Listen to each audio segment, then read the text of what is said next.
All right, ladies and gentlemen, welcome back to episode 49 of the Yellow Card podcast. Today, as always, we have myself, our fearless leader, Diego Galvis, Chris Jones. He's looking for something off in the distance right now. As always, we are presented by Couch Guy Sports. Make sure you check out the blog, the podcast, the YouTube channel, the Twitch streams. We got all sorts of fun stuff going on there on a daily basis.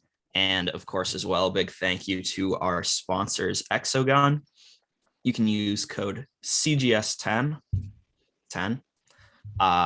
for 10% off your order at checkout. And you can get a nice product there to help keep yourself in tip-top shape. I messed up my S's and T's early in the morning. But you know what? We all need it because we're at the beginning of a very, very long Premier League season, and I don't know how we're all going to recover from this transfer window, to be honest with you guys. I think we all need some percussion therapy and a deep tissue massage to get right for the rest of the season. But I'm hearing some rumors that today's a big day for the Yellow Card podcast. It is nothing like a good pulsating stroke from Exogun. So first and foremost, round of applause, Andrew. Yes, that was thank you. Keller off the cusp. I didn't know where you were going with anything, but I loved it. No, 10 out of 10. That was the best introduction. That was the best introduction I've seen for this podcast. It almost felt like Jeopardy. I think he should be the guy now. I think he should be the one that opens us up. He does it better than Trebek. Well, I don't know about that. You are legendary, Andrew. God rest his soul. But no, we have a lot to talk about today. I think the first thing that is necessary that needs to be talked about is the fact that he's coming home. Cristiano Ronaldo is working his way back to Manchester United. Wait a second. You're getting a little too ahead of yourself. You're getting too excited too fast. You're doing this too fast, too soon. Number one, Andrew mentioned that it was a big day for the Yellow Card podcast. So we're going to take 2 seconds to give this crew a round of applause because after 49 episodes in, we are celebrating 1 year of being a podcast originated from Boston on the Couch Guy Sports Network. So round of applause, everybody. It's also been a year, 1,000 followers later, and I don't even know like what to say anymore because I know it was at first just an idea. We were just like, let's see how this goes. Let's see where this takes us. Never in our lives did we think we're gonna have 3 hosts, a bunch of really, really good guests, and I can't believe next week we're gonna be 50 episodes in. That is crazy. 50 episodes in. But anyways, I know we got a lot to talk about. A lot of action happening this week in the world of soccer, the world of football, what it should really be called. Jones was mentioning something earlier about the return, somebody coming home. So Jones, I'm gonna let you start off with that segment. Let's get it going. Episode 49 starts now. Reload the thing. Reload. All right, we're back. A lot to talk about this week.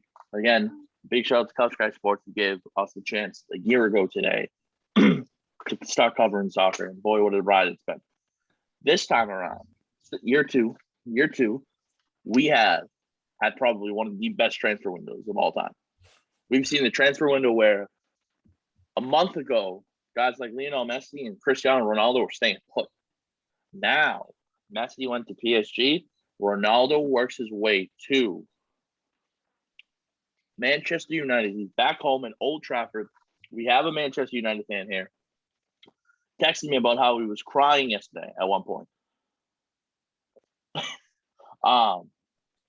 And I think real quick before we talk about what he means to Manchester United, I think the big thing that we have to take away is that both Messi and Ronaldo have moved during the transfer window for no less than a combined, I think it's like 25 million in transfer fees, which is insane.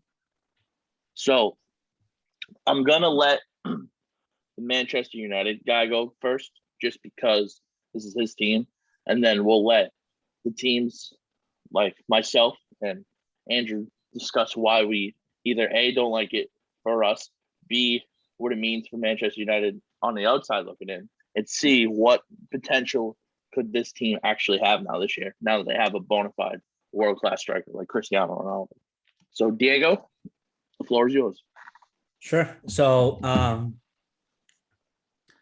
the return of the GOAT is insane for Manchester United. I think, in this age group that we're all in, we're all millennials and whatnot. I think that one of the most legendary moments that we have of Ronaldo was the start of his career, his professional career, having arrived to Manchester United after being transferred from Sporting Lisbon, which is exactly where Bruno Fernandes was transferred from a couple of years ago. Here comes this Portuguese guy with great attitude, great feet movement, just something completely original of his own, completely different from the pace that United had back then. And really, really kind of sent like a virus across the club to change its dynamics and its style of game, and where United really came to be a massive powerhouse for a long while now. Sir Alex Ferguson and him, a phenomenal relationship that you don't see much happening these days. Unfortunately, Ronaldo leaves to Real Madrid, takes on his new roles wherever he goes, develops a career that, nowadays it's arguably one of the greatest of all times, right next to Messi and Pele and Maradona.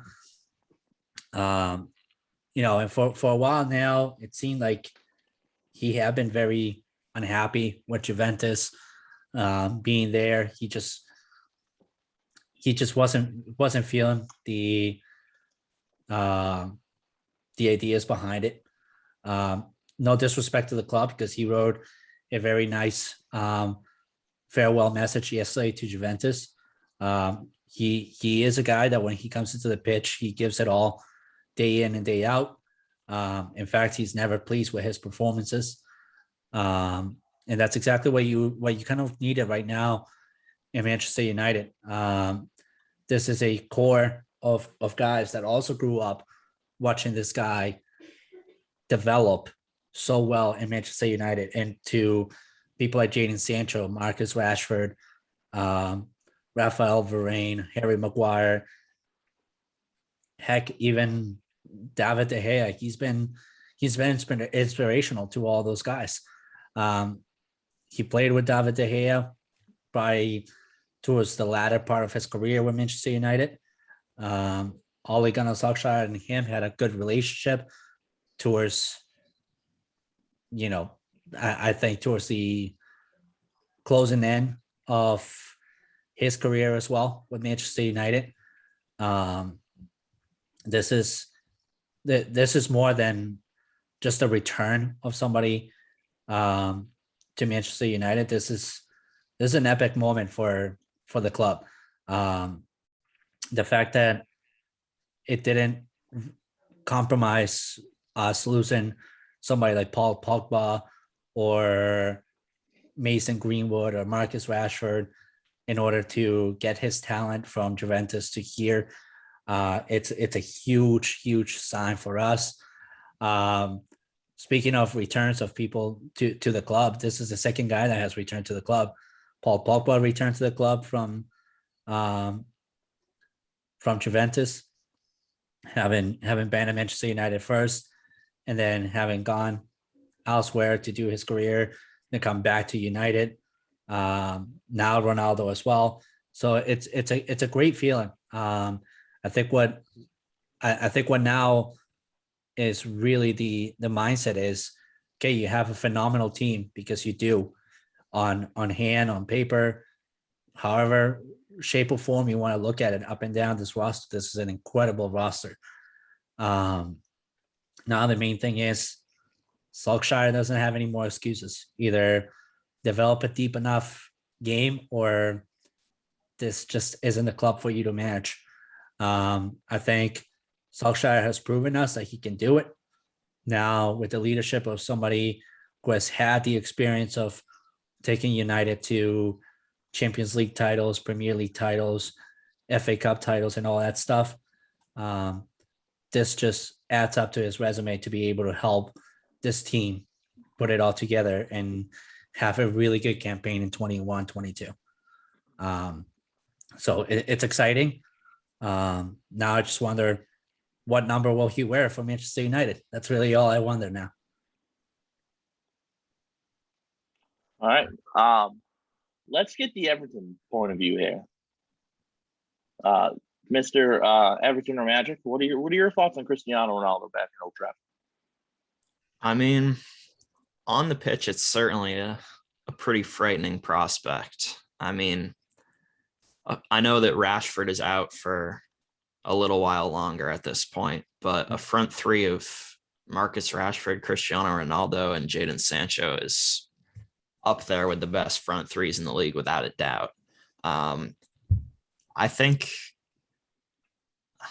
this move might put Man United right up in the thick of things with regards to the title race. I wasn't entirely sold on them when we were doing our preseason predictions. So I had them finishing third, just a step behind Chelsea and City in the top two. But like Diego said, there's no more excuses now. You have, outside of maybe a defensive midfielder, you have just about everything you could want if you're Manchester United and if you're Solskjaer right now. So I think I agree with what Diego said in that it's time now for Solskjaer to either take the reins and oversee this sort of new era at Manchester United or step aside and not quite figure things out, because he has the players and he has the talent that he needs to get the job done and contend for league titles and cups and European glory again. So, I mean, it's quite a storyline. It's insane that, like, to think of the fact that Cristiano Ronaldo returning to Manchester United after so many years at Real Madrid and Juventus might not even be the biggest storyline of this transfer window. If you told me that at the beginning, I would have said you're crazy, because it's hard to imagine many things bigger than that. But when you have Messi leaving Barcelona for the first time, when you have everything that's gone on in this window, it's crazy that it's a part of something bigger rather than the number one storyline, without a doubt. But I think it's a huge get for Manchester United on the field. And I think one thing that is interesting about Ronaldo's career is, I think more than Messi, he's sort of adjusted the way that he's played over the years as he's gotten older and his body has changed. He's a different player than he was when he was first with Manchester United, for sure. But that doesn't mean that he's really any less effective, because he's still banging in goals and just absolutely ruthless when he gets the ball around the penalty area. So I don't blame Diego for being very excited. I think this is a huge, huge move for Manchester United. And I think I don't want to say it turns them into a scary team, because they were already a very good team before this, but there's no denying that adding someone of the stature of Cristiano Ronaldo helps you take huge steps forward, no matter what team you are. So I think my big takeaway from all of this is that, Diego said his happiness in Juventus was not the greatest. And I think him and his agent did a really good job to, quote unquote, get City involved, because he really wanted to come back to Manchester United. I think them getting City involved kind of lit a fire under United's team. And they were like, well, we can't let one of the greatest Manchester United players ever go to City. That's not how this works. So I think when United heard about the fee that they were that Juventus was just trying to get for him, I think that's a solid get for a team like Manchester United. Like I said, when we were talking about the Champions League, I still think this is the team that's going to win the Champions League. And now they just bolstered their offense even better by getting such a talented striker, winger, wherever you want to put him in, Cristiano Ronaldo. I think with him playing up front, he's just making guys like Anthony Martial expendable, even more so than he already was. So I think for United, it makes a whole lot of sense for this move.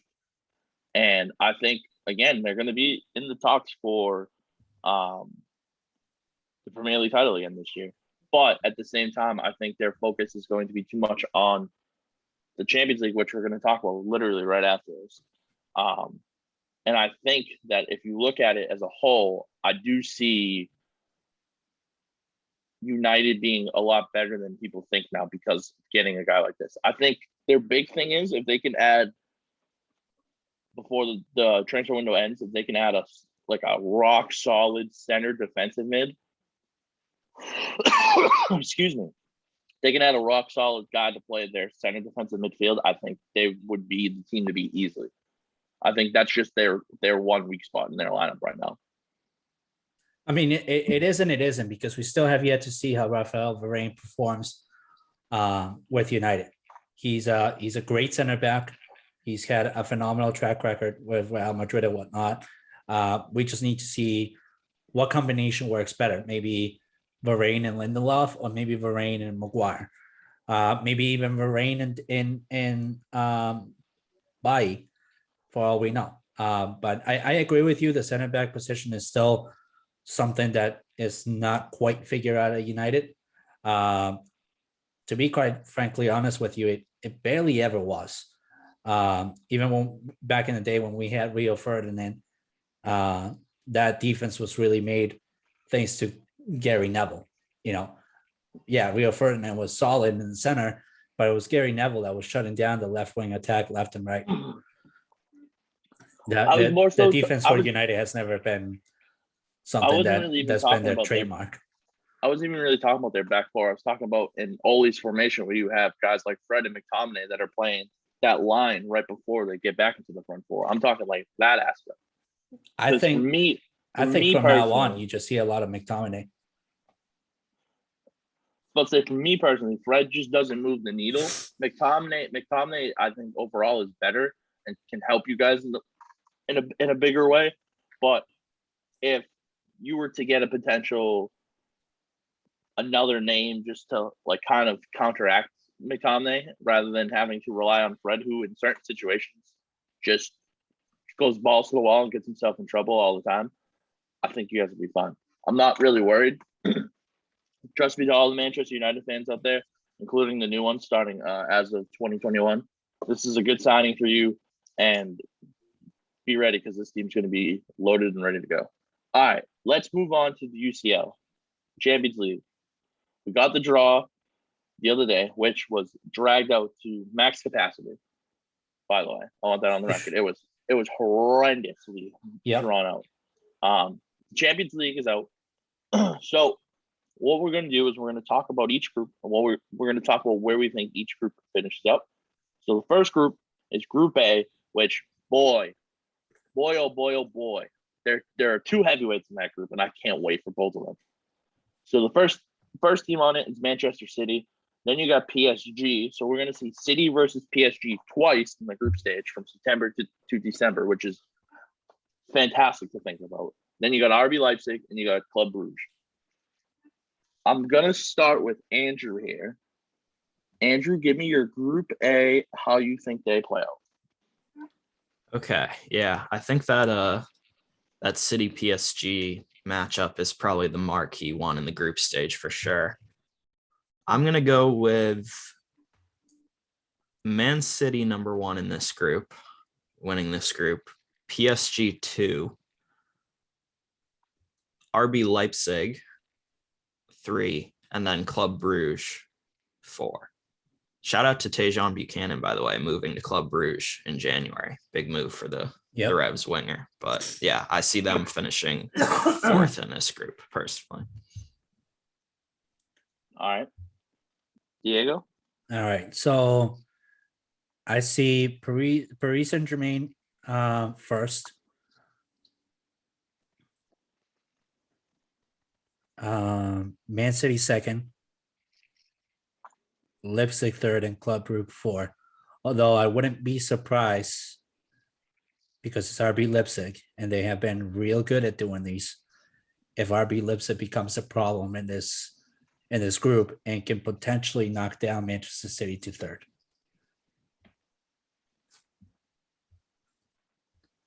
I don't hate that thought on your end either. God, I'm throwing up there.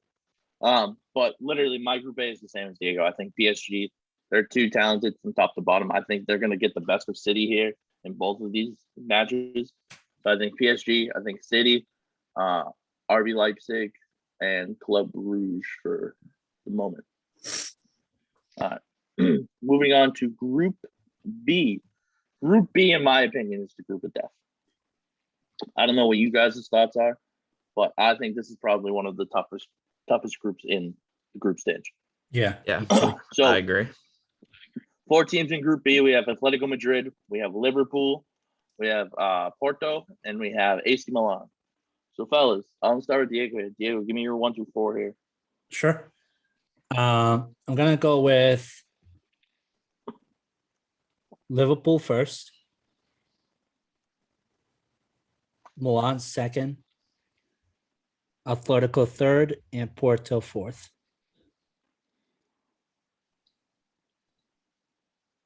Can I have reasoning behind having AC Milan over Atletico Madrid? I'm curious about that.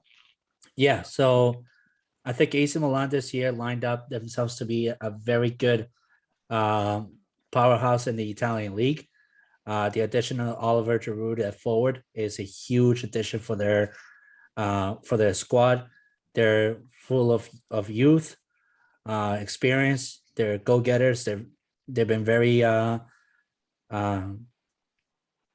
grindy driven, and I think this is the year where they can prove that. I think for Atletico, my concern is the health of Luis Suarez, being able to stay healthy throughout the campaign, seeing how physical this group is going to be, because Liverpool plays a very physical game, and so does Porto, so does AC Milan. I think that if they were to lose Luis Suarez in the attack, Atletico Madrid's performance drops significantly. It's almost like last year's episode of, if there's no Erling Haaland for Borussia Dortmund, then Dortmund is in a sixth. And I think it's the same exact thing for Atletico this year. Atletico is also poised to lose Saul as well during the October transfer window. Therefore, why I think Atletico's Champions League year this year is really not as hot as people think it could be. All right, I'll go here. So I'm going a little bit different route here. I'm going to go Liverpool 1. I'm going to go Atletico 2. AC Milan and Porto. But I think this group has legit potential to be like they could be separated by legit a point from 1 to 4. Like Liverpool could literally win based off of goal differential, in my honest opinion. I think either way, no matter who plays who and what matchup, this group is going to be fun to watch from start to finish. Yeah, I agree with that, definitely. I think I'm going Atletico Madrid 1, Liverpool 2, Porto 3, and Milan 4. But like you said, Chris, I think like any of these teams could theoretically get out of this group and it wouldn't be a huge surprise, which is why I think we all sort of think it's the group of death. What you said about goal differential and the teams being very close together is why I'm picking Atletico Madrid personally, because I think they do really well in low scoring games and they're very solid defensively, have been really since Diego Simeone has been there. So I feel like that sort of plays into their hands if the group does shake up in that sort of way. I just think like last year when we talked about the group of death, we were talking about United, PSG, Leipzig, and Istanbul, Başakşehir. I think this year with the group of death, it's just anybody could do it. Like there's no like clear cut potential two that come out of it. You know what I mean? So I think that's where I think it's better. All right, we got Group C now. Group C, we got Sporting CP, which is Ronaldo's old team, Bruno Fernandez's old team. We got Borussia Dortmund, Ajax, and Besiktas. Oh, I wanted to say it right. I almost just said Besiktas, like mosquitoes. Oh my god! So I'll go first there. I think we're gonna get Dortmund winning the group. I think it'll look Dortmund, Ajax, Sporting, and however Diego said that to me. Besiktas. We'll go Andrew here. Yeah, I like this group a lot, actually. It just so happens that Dortmund and Ajax are probably my two favorite teams to watch outside of England. So that's kind of cool that they're in the same group. Assuming that Dortmund keep a hold of Erling Haaland through the end of the window, I'm going Dortmund 1, Ajax 2, Sporting CP 3, and Besiktas 4. So we have the same order. But I'm very much looking forward to those two Dortmund Ajax matches in this group. Okay. Mr. Galvis. I'm gonna go on a different route here. I'm gonna go Ajax first, Sporting second, Ooh. Besiktas third, and Dortmund fourth. I think Dortmund's financial crisis continues to be a major issue for that club. I don't think their manager fully is prepared to develop the talent that needs to be developed at Borussia Dortmund to be competitive as they need to be. And therefore, while we could see Erling Haaland actually leave come October, especially as they are scrambling for funds to be able to, if he wants to stick around in Dortmund until 2022, until the end of 2022, they have no way of paying him during the summer. And so therefore, Haaland will probably become a player somewhere else come October window. Without Haaland, they don't really have that many strikers. Marco Reus is not the same anymore. Jude Bellingham can only do so much. They no longer have Jadon Sancho, and their defense is shaky at best. Therefore, I don't really think Dortmund is going to be as much as we saw them be last year. And then meanwhile, though, Besiktas has been a really, really good Turkish club. Every single time that they have fought in the Champions League, they have always been a pest. And this is probably their best group stage draw that they have gotten, where they realistically have a chance to compete. And I think this is the year we see them competing. Sporting, on the other hand, has been a club that develops a lot of great talent. As you mentioned, Bruno Fernandes, Cristiano Ronaldo, Nani, that's another one as well that came out of Sporting. The team there is phenomenal. A very young core of obviously Portuguese players with a lot to prove and a lot of value to offer to clubs. Therefore, I expect them to have a huge campaign this year. I think this is probably the third time that they are back in the Champions League in the past 10 years.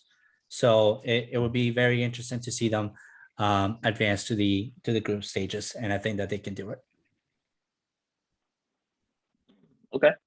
Moving on to Group D, which is basically a reunion from Group D of last year, which is it really was fun. Yeah. Obviously, besides Gladbach, which went to Twitter and said, "So we didn't get invited to the reunion group this year," which was hysterical, by the way. Yeah. So Inter Milan, Real Madrid, Shakhtar Donetsk, and then for the first time ever, a team from Moldova is in the Champions League. We have Sheriff. So I'm gonna start with A, B, C, D. Fasciano. All right. To be honest with you, I have some questions about the two big dogs in this group right now. Inter, we obviously all know the financial difficulties that they had this summer. It's the reason Antonio Conte left. It's the reason they sold star players like Romelu Lukaku. So there's no denying that they're not the same Inter team that they were a season ago. Now, that doesn't mean they won't be good this season, but they just aren't the same exact team that they were a season ago. So it'll be interesting to see whether or not they can click into gear in time for the Champions League matches. Then Real Madrid, we're all still wondering whether or not Kylian Mbappe is going there. If he is, it's a huge get, and he strengthens the team a ton, without a doubt. If not, I'm not entirely sure who their main man is. There's a couple different candidates, I think, that you could make an argument for, whether it's Luka Modric or Karim Benzema. Or the ghost of Eden Hazard. Or exactly. But I think that getting someone like Mbappe could really help bring them back up a level and give them that sort of figurehead type of player. So because of that, I think that one of those two teams will not make it through. And what I'm thinking at this point in time is Real Madrid is going to get things in order enough to win the group. I'm going to go with Shakhtar Donetsk second to get out of this group. Inter third, and then as much as I'd love to see them win games and play well, I think FC Sheriff are on paper the weakest team in that group and will finish fourth, although it's very, very cool to see them in the group stage to begin with. Diego? Yeah, I agree with a lot of what Andrew said. I'm going to go Real Madrid. I'm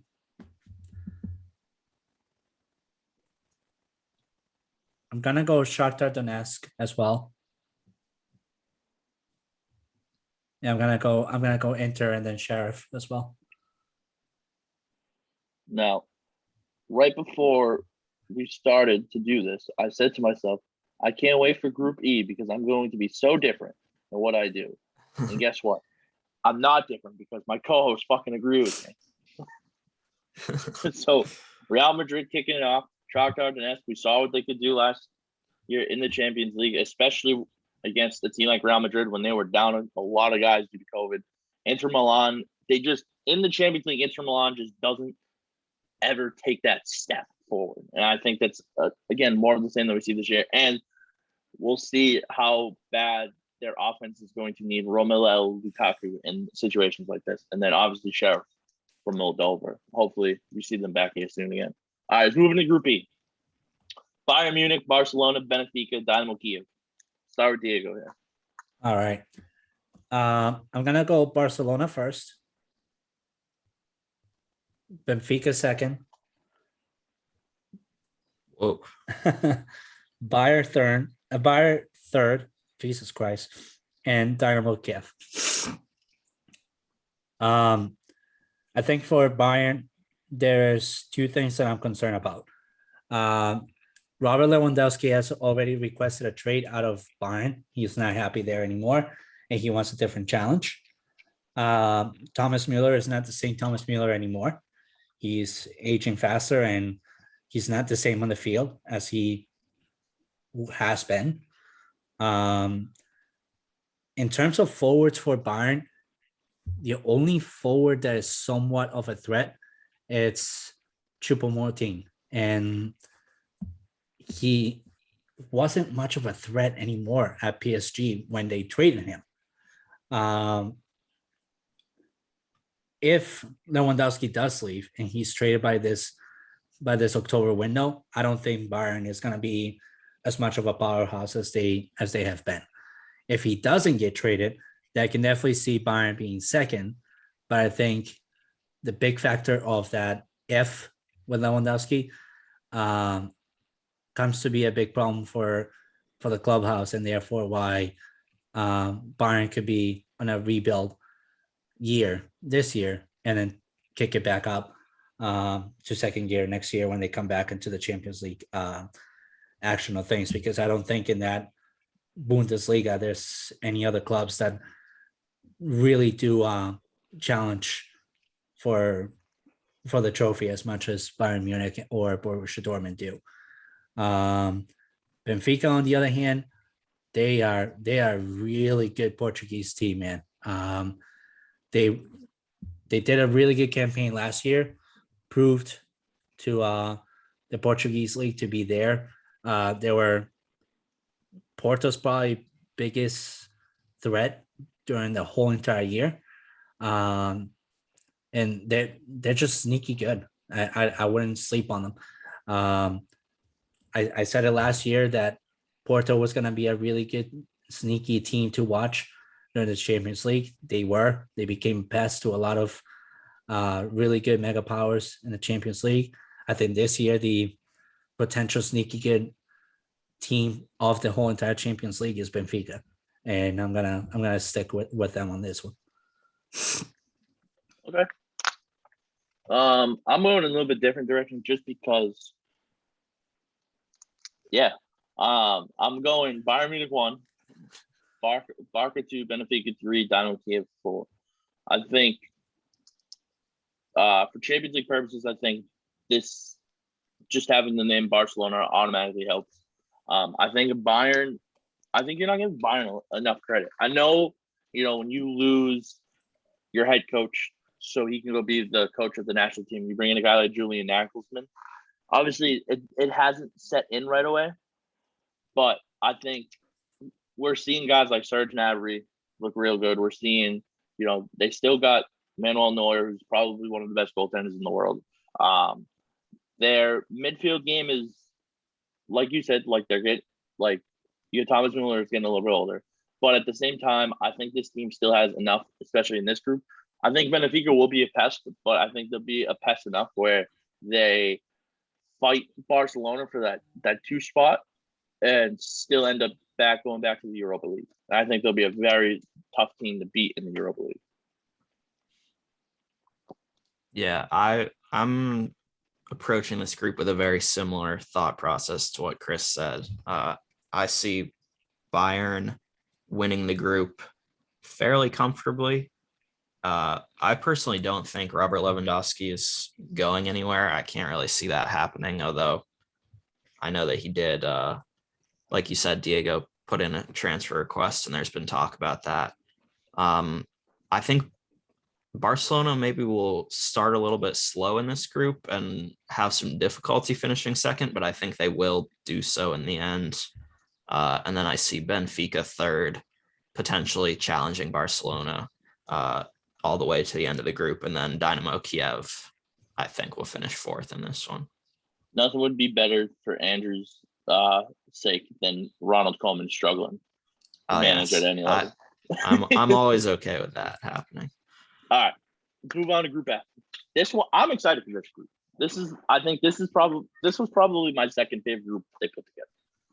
So you got Villarreal, Manchester United, which again, 2 times we're going to see a rematch of the Europa League final last season, which was fantastic. You got Atalanta, and you got the sensational Young Boys FC. So I'm going to start here. I think United's too talented now. I think they finished at the top of the group. I think Villarreal 2. I'm going Young Boys 3 because I want to see them in the Europa League, and I'm going Atalanta 4.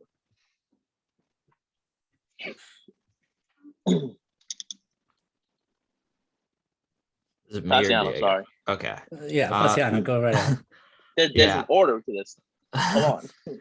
I also think Manchester United should win this group. In my mind, it's between Atalanta and Villarreal for that second spot. I think I'm going to go with Villarreal. Disrespecting young boys like that. I know.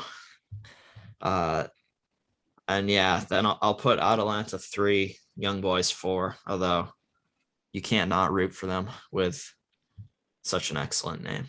But yeah, I think they're going to finish fourth. I'm going to go Manchester United first. I agree with you guys. I think the lineup this year is just too stacked for them to fail. If they can I if they fail to make it out of the group stage, there should be no reason why Ole Gunnar Solskjaer should be your manager. Oh yeah, no, I agree with that. I actually am gonna go Atalanta second. Gotta give credit to their forward duo of Luis Muriel and Duvan Zapata. They were incredibly good last year in the Champions League. They've continued to be really good this year, and it wouldn't surprise me.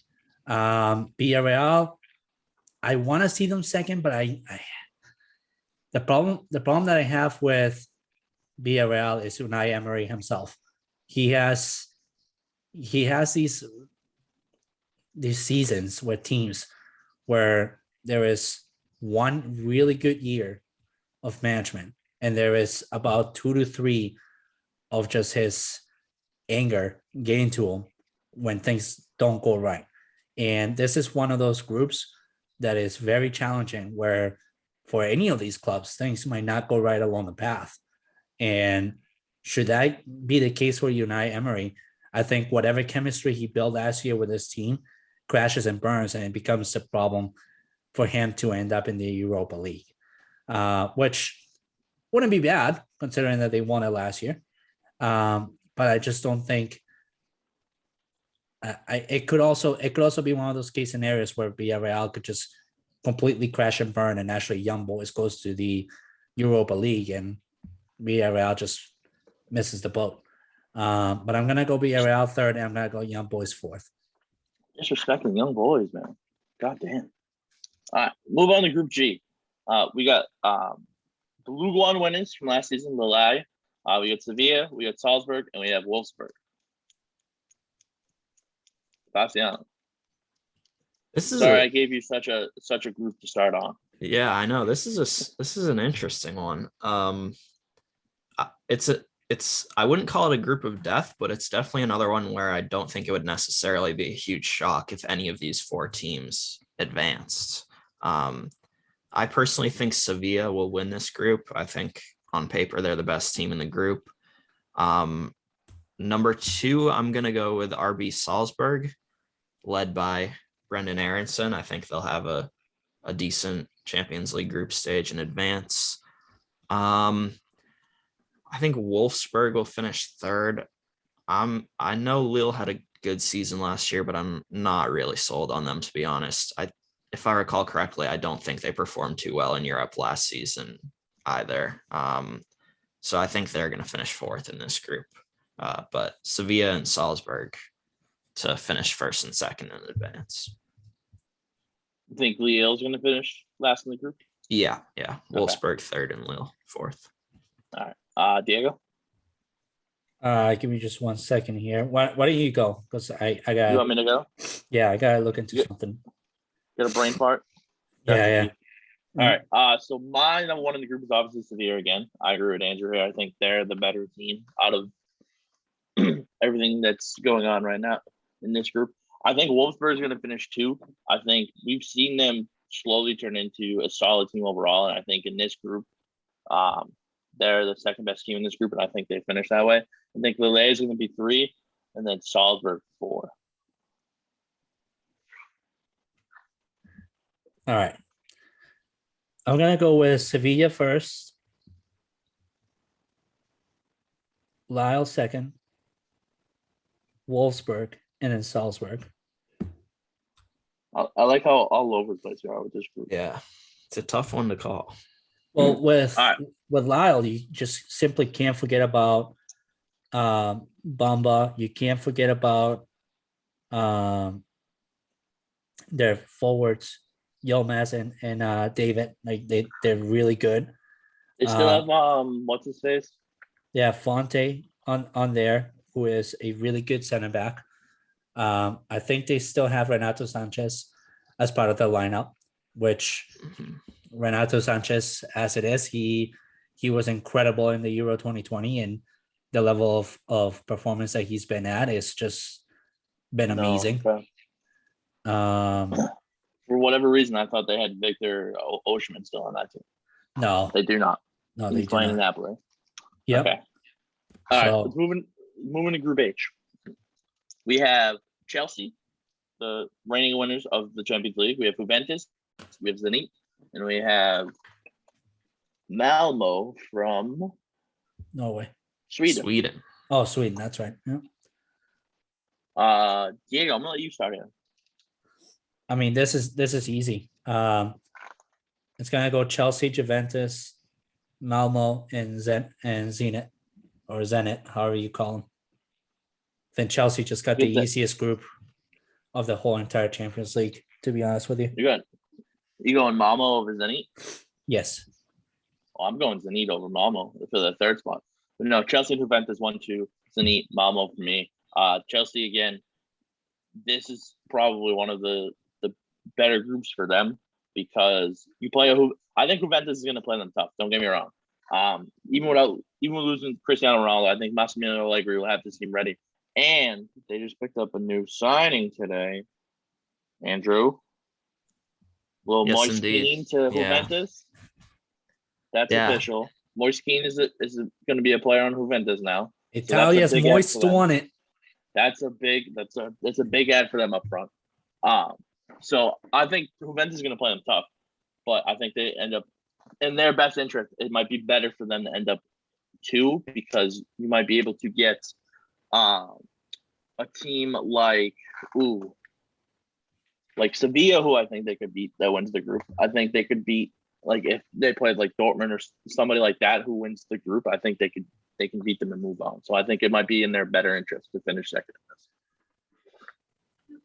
Bastiano, you're the last one that's going to be talking about the group stage, and then we have 2 quick things to talk about, and then we're down with episode 49. Once again, we're thinking on a very similar page, Chris, because I also have Chelsea 1, Juventus 2. I think Chelsea and Juventus should both beat Malmo and Zenit twice each, in theory. So it'll just come down to the games between them, and I think Chelsea has the edge there. And then I'm going Zenit St. Petersburg 3rd and Malmo, unfortunately, 4th. Malmo, Zenit, Juventus, Chelsea. I think we got some big Champions League campaigns lined up for our USMNT guys. Weston McKennie, Brendan Aronson, Gio Reyna.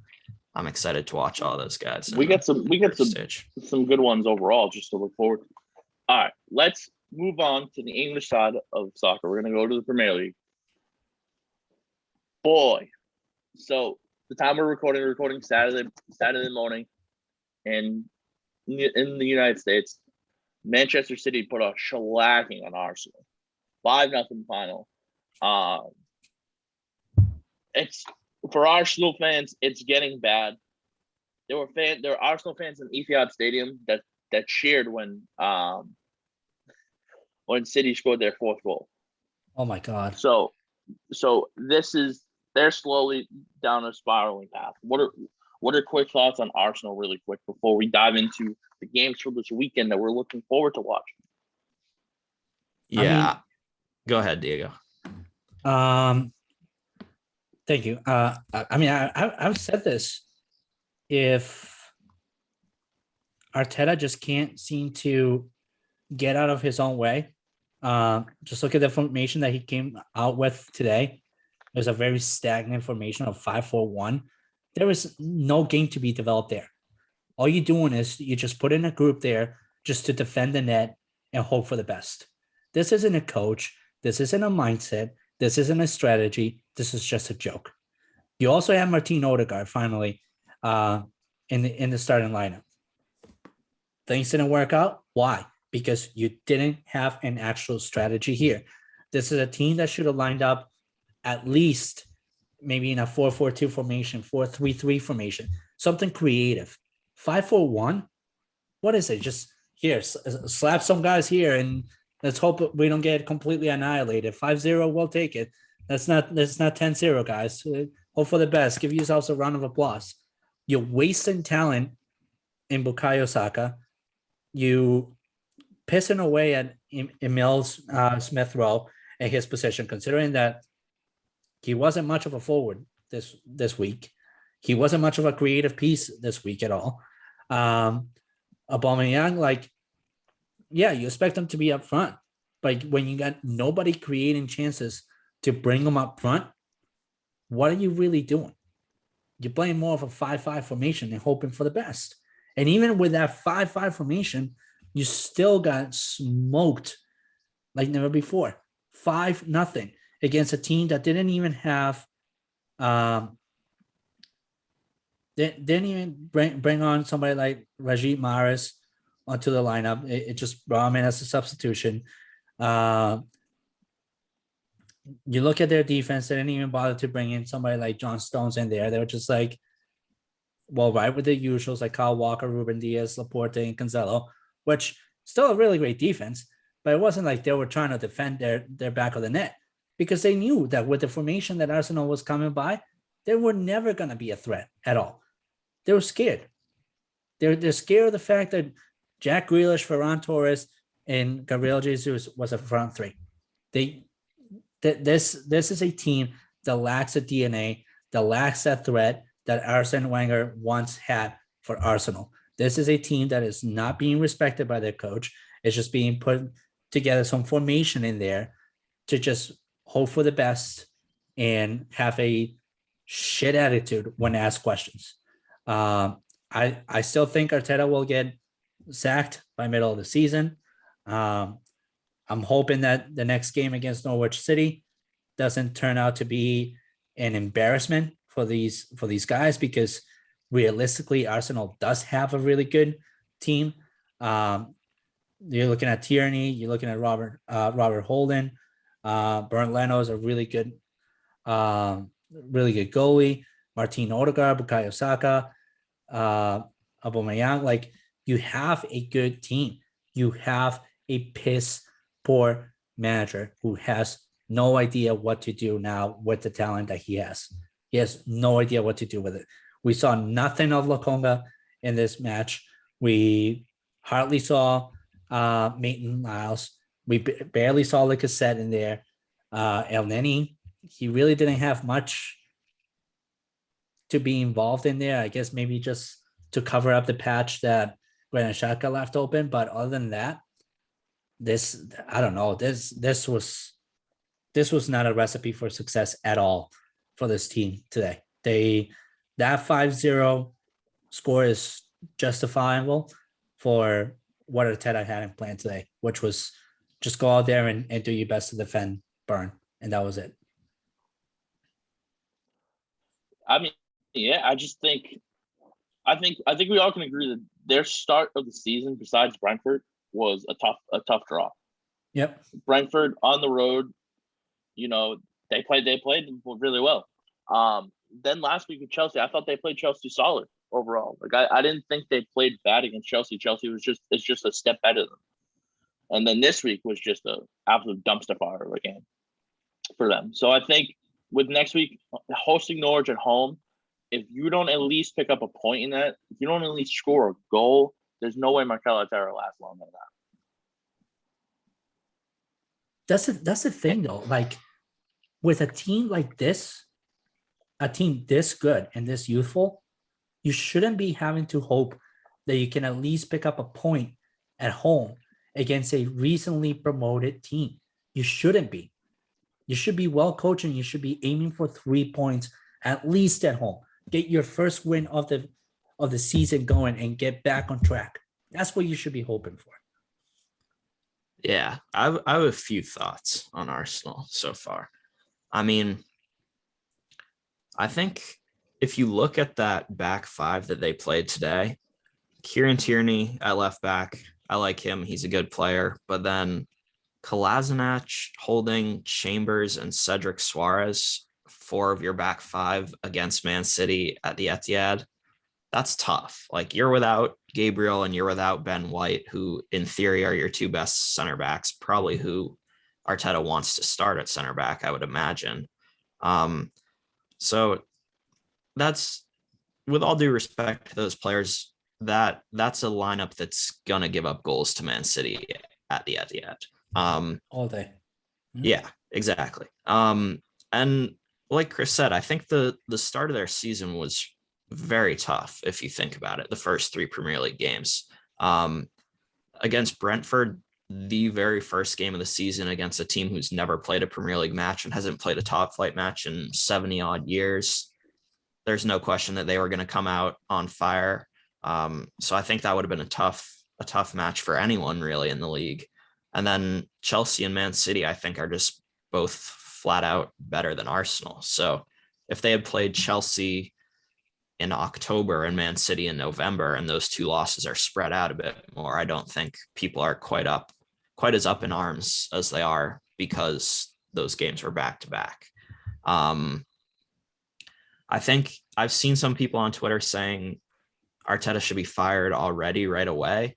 I think at a bare minimum, you have to at least give him the week of the international break and then give him that match against Norwich to try and turn things around. And if there's an improvement there against Norwich, then maybe you have something to build on. If not, it might be a lost ship. But don't forget also that they did beat West Brom 6-0 in the EFL Cup midweek. So it's not like there's been absolutely nothing going for them this season.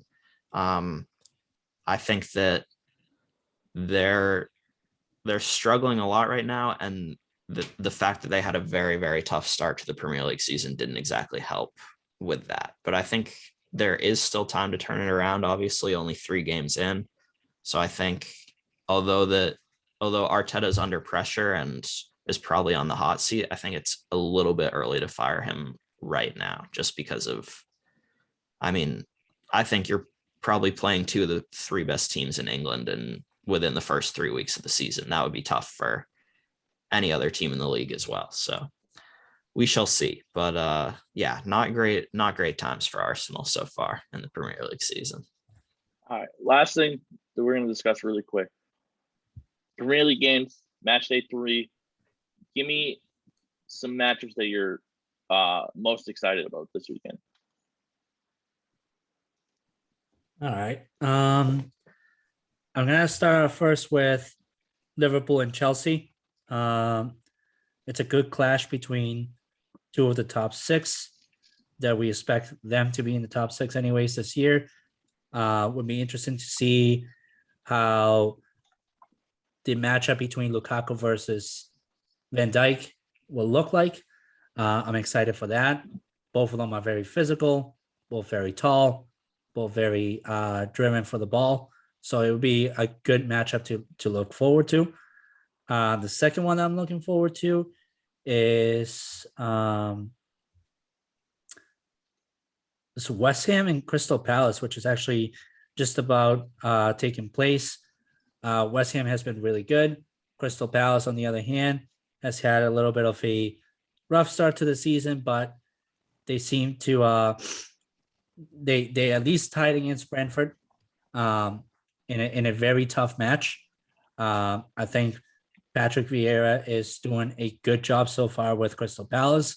It's a team that requires a lot of time and finessing to get back on track, and I think Vieira is doing just that. Just needs a little bit more time and a little bit more help with some signings. I think the October window for Crystal Palace might be something that might be their most active window. And then the third game that I think will actually be interesting to watch is it's a tie for me between Leeds United at Burnley and Wolves versus Manchester United. Leeds versus Burnley, simply because both are really tough teams to face, whether you are a top 6 club in the English Premier League, whether you're a middle of the table team or whether you're a bottom of the table team. Both teams are just really, really good. Patrick Bamford, shout out to him, just getting the nod for to go to the World Cup qualifiers for England. So shout out to him. Marcel Bielsa, great job of coaching him. And I think Wolves versus Manchester United, it's always been a good game. Expected to be a good game as well. I expect to see actually Rafael Varane here, and hence why I picked it as a potential match to be a really good match this week. All right. I'm gonna go really quick here. I think my games to watch for obviously Liverpool, Chelsea. We talked about Wolves and Man United's a good one because if United either win or draw, they set the record for most consecutive English league games where they're unbeaten. So they tied the record last week at 27. If they get it today, tomorrow it'll be 28 total. And then the other matchup I'm curious about is I'm curious to see how Brighton and Everton play. Brighton has started the season off very well. Everton the same. Would love to see Everton pull that one out. Everton is rumored to be getting Luis Diaz from Porto as well. Yeah, which that would be nice. But the rumor is they're sending James back with it. Yeah, which is a slap in the face for James Rodriguez. Yeah, I mean, if it's not going to work out here, he might as well go somewhere where he can play in the Champions League, I guess, at least. Hey, him going back to Porto, it's a beautiful fairy tale because he was incredible for Porto when he played there. Yeah, no, I mean, it sounds like there could be a couple different moves that Everton are making before the deadline. Like you already said, Chris, Moise Kean going to Juventus as well. But my 3 games, I think I would go with Aston Villa and Brentford. I think that's a fun matchup on paper. Both of those teams have already been involved in some exciting matches so far this season. Norwich and Leicester is a pretty interesting one too, I think. We're still sort of waiting to see how Norwich are going to fare. They had 2 very, very tough matches to start the season against Liverpool and Man City. And it's another tough test against a good Leicester team. And then I think I would go with Wolves and Man United as well. Wolves also, I think we're still sort of trying to figure out what they're all about with the new manager, new direction. They're still looking for their first Premier League win at home against Man United, who is sure to be flying high, I would think, in this one, given the big addition of Ronaldo, whether or not he plays. So I think that could potentially be an exciting match as well. And then, of course, Liverpool and Chelsea, which we discussed, is a big matchup as well this week. Well, real quick before we stop recording, Leicester City's already scored within the first 10 minutes. They're up 1-0 over Norwich, and Brentford has scored within the first 10 minutes, and they're up 1-0 over Aston Villa. Wow! So, early action. That being said, from all of us here at the Yellow Card Podcast, shout out to our friends at Extra Gun again. Make sure extragun.com code CGS10. Andrew, show me the 10 hands. 10 for 10% off. Thank you again to Couch Guys Sports. Happy birthday to the Yellow Card Podcast again. And we will see you guys next week for episode 50 of this podcast. Can't believe it. That's right.